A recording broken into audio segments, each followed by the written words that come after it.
What is going on, Hive Warriors? So one of you guys recommended I check out the Mind Pump show down in the comment section in a previous video, and I gave you a heart, and I looked up the Mind Pump show because I've not ever watched it before, and I looked up the video, and it was them saying why you should not do intermittent fasting. Now, it's very interesting to me because there's a lot of those types of videos floating around. It's kind of popular to be culture and then counterculture, and then counterculture turns into culture, and then counterculture turns into what culture was before counterculture turned into culture. Hopefully that doesn't confuse you. So basically, for example, eating 6 meals a day was culture, right? And then intermittent fasting was counterculture, and then intermittent fasting became culture, and then eating 6 meals a day became counterculture. So basically what was culture originally is now counterculture. So there's always a cycle, and it will become culture, and then intermittent fasting will gain in popularity again and become counterculture. So I find it interesting to see through the lens of someone who just has this veil over them, to the point where they actually are saying things that don't make sense at all. I was ready to watch this video and start to break down the science, because I'm always prepared. I've read over hundreds of studies, even on just muscle hypertrophy and intermittent fasting, hundreds of studies on intermittent fasting alone, but muscle hypertrophy and stuff like that, building muscle and maintaining muscle, because that's important to the longevity of health and sustaining weight loss when it comes to fitness. So I'm always prepared to make a rebuttal video with all of that data and information.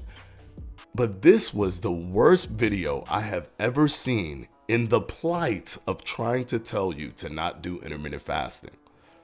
Like, this is how it started. Is intermittent fasting ever a good idea when wanting to lose weight?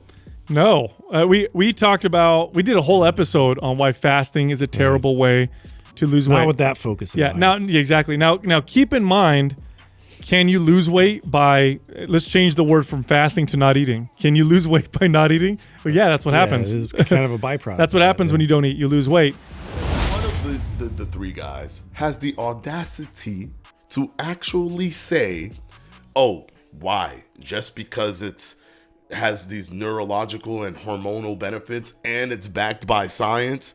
I'm not kidding. Look. Yeah, terrible. Models have been doing this for decades. Yeah, exactly. Now all of a sudden it's healthy now. Yeah, because we threw a name on it, backed it by science, and showed some things with growth hormone and neurogenesis, and now we're like, oh, it's healthy for you. Now everybody's like, no. And then they have the audacity to say, oh, you know what it is, right? Let's replace the word fasting with not eating. Sure, the word fasting means not eating. The word intermittent fasting means intermittent eating. It doesn't mean not eating. Don't conveniently remove the word intermittent and just use the word fasting to create this kind of trickery, this wordsmith trickery, to say, oh, well, the word fasting means not eating.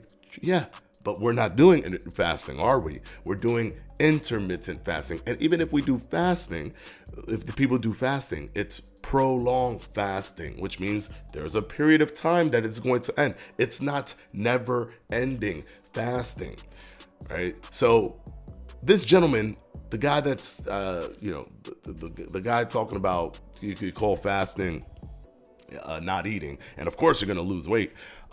This gentleman also said, well, the thing with me is, the psychological factor about, intermittent fasting. You're going through these periods of you're just not eating, and then you're going to eat so much. And it's just psychologically such a damaging thing for somebody, because that's the buzz thing to say about intermittent fasting. It's fun to say it's the eating disorder thing. Starving yourself to try to lose weight. Now, here's what ends up happening. Forget about the physiological effects and the results. Yes, if you don't eat, you lose weight. Okay, let's get that out of the way. But let's talk about what ends up happening psychologically or behaviorally. you end up encouraging this restrict binge model of nutrition where I don't eat, I'm restricting myself, I'm losing weight, and now it's time to eat. But then he goes ahead and talks about his eating disorder that he had by constantly eating when he was younger, and how fasting helped him understand that he didn't need to do that. Although if you were a research person, you would know that you would not you would not cannibalize your muscles. Atrophy would not take place just because you had a 24-hour fast or what have you. But look, he says this right here. It was mind blowing for me. I came from my body image was about, I thought I was too skinny. So I was always trying to gain weight and put muscle on. So I was literally afraid of skipping a meal. In fact, I would get so irritable and angry when I missed a meal. And I thought it was because I needed to eat. But in reality, it wasn't. It was the psychology. It was because now that it's been 5 hours since I've had my last meal, I am thinking in my mind that muscle is eating itself, that my body's metabolizing its muscle, and I'm going to lose gains. Oh no, I need to feed myself type of deal. So they're completely contradicting themselves, and it is clear that it is their contradiction, their hypocrisy comes from the veil of just them not wanting to be an advocate for intermittent fasting in any way, shape, or form. They're not down the middle. They simply do not like it. Even if the science backs it and the neurogenetics information is there and the hormonal benefits are showing, it doesn't matter because we don't like intermittent fasting. And it's an eating disorder. Even though I've eaten before where I could not stop eating because I thought that I would lose my muscle, and I would get angry and I would get irritable and I would get worried and everything, and I would just constantly think about it and carry protein bars in my bag all the time. But that, my friend, isn't an eating disorder because I'm always eating. So that's good, right? That's a good thing. And then they go ahead and say that the best person to tell how to do intermittent fasting are those who are already fit and already good to go. No, it is the opposite. Those who are overweight are actually the best to use intermittent fasting, because when it comes to muscle optimization, intermittent fasting is not the best.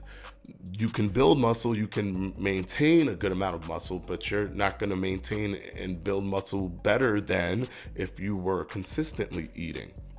So you have to prioritize. Do you have weight that you want to lose, like body fat that you want to lose, or do you want to build and maintain muscle? If you're in the category of build and maintain muscle, you can do intermittent fasting to a great effect. It's not going to be more optimal though than if you were to just, consistently eat because of the protein synthesis with meal frequency and spreading, protein intake. However, if you're overweight and your main goal is to lose body fat, you can maintain muscle, build muscle, obviously not as optimally, but you can still do it while focusing on the actual thing that you want to do, which is burning body fat to lose body fat. The truth is, every single thing you do that's an intervention, it can be considered an eating disorder. You can have an overeating disorder. You can have an eating disorder where you pay attention to too much of your foods.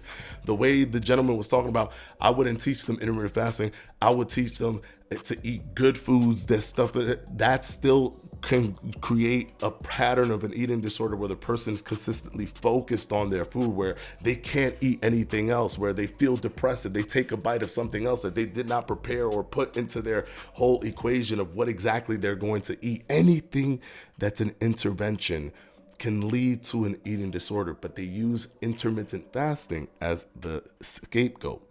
It would be better worded if the thing was intermittent eating, but because the word fasting is in there, people constantly chastise it. And here we are with these three dudes that literally gave the worst argument that I've ever seen on YouTube about why you shouldn't do intermittent fasting using zero science, understanding that there's science behind it. And there are over hundreds of thousands of studies that show that intermittent fasting, bare minimum, is as healthy as simply doing caloric restriction alone. Go figure. Until the next one, guys. Peace out.